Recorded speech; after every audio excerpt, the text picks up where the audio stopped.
promoters always say that a fight is very competitive and it's must-see. Right.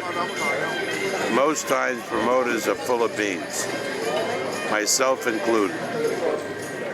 The only standard on whether a fight is competitive is in the race and sports book.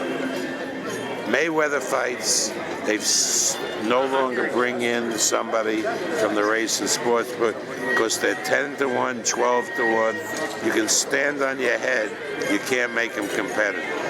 This fight is a 2-1 fight under a little over. It's competitive. Why is it competitive? Because the only test of whether a fight is competitive is the action that comes on the fight. Period. That's the litmus test. Everything else is bullshit. Now, sir, you started promoting Manny Pacquiao when he was the biggest knockout machine in the sport. Manny hasn't had a knockout in a while. Does that hurt his marketability? Well, everybody would love to see him do knockouts, but people are making huge mistakes here.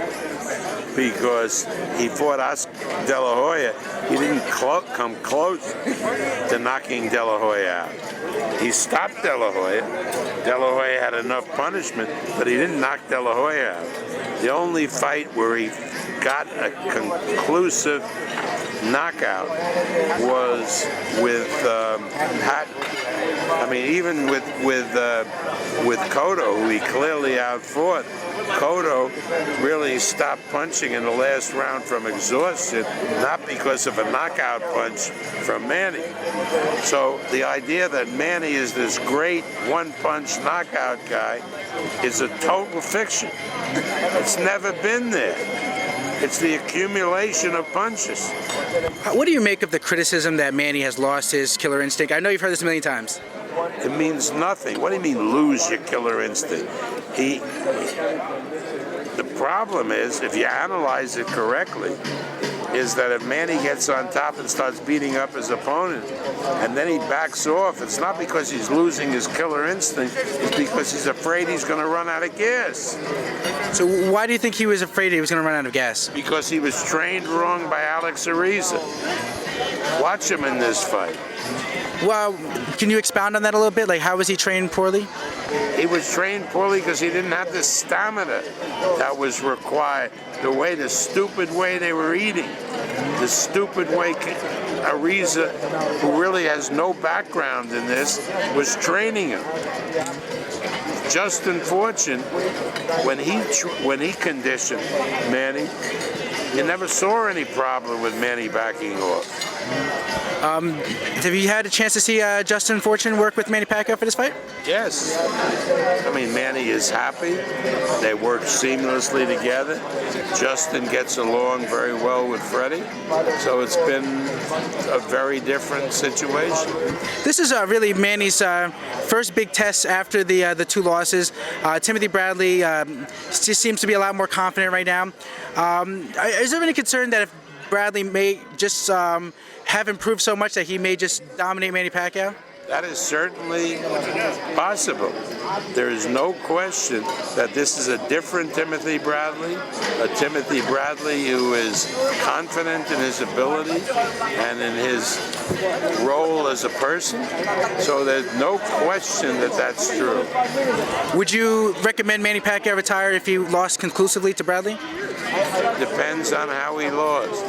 If Manny is getting hurt and it's endangering his health, of course I would try to get him to retire. If he suffered a loss to Bradley and it was just a boxing loss, probably wouldn't. Do you feel that, I want to ask you also about like Bradley, how has he improved in your opinion? Because a lot of people didn't know what to expect of Bradley when he first came against Pacquiao. Then he showed a lot of heart against Ruslan Provodnikov, got off the canvas twice, and then of course course, the Marquez fight where he put a boxing lesson on him. Tell me about what you've seen in Timothy Bradley over the last year. Timothy is a much more confident fighter. He's more confident in himself as a person. He carries himself a lot differently, and so he presents a big test for Manny Pacquiao. And lastly, I just want to ask you, this is a big fight. This is Manny Pacquiao's first world title fight since the loss to Bradley. But it seems as if the MGM has a lot more Mayweather stuff here. Do you feel like that's a little bit disrespectful? I think what? There's a lot more Mayweather stuff out here. Like they're advertising, like the side of the building is, of course, Mayweather. Probably because they need more help selling tickets. The Mayweather fight's a 12-to-1 fight. Who's really going to want to buy tickets? They're having real trouble moving tickets. Our fight's practically sold out. You didn't take any umbrage to that? I just think they're idiots, right? Would that be MGM or Golden Boy? Golden Boy has nothing to do with it. No, the people who caused this to happen. You don't invite somebody into a building to do a major event and then spend most of your real estate advertising another fight. I mean, that's really low class and desperation.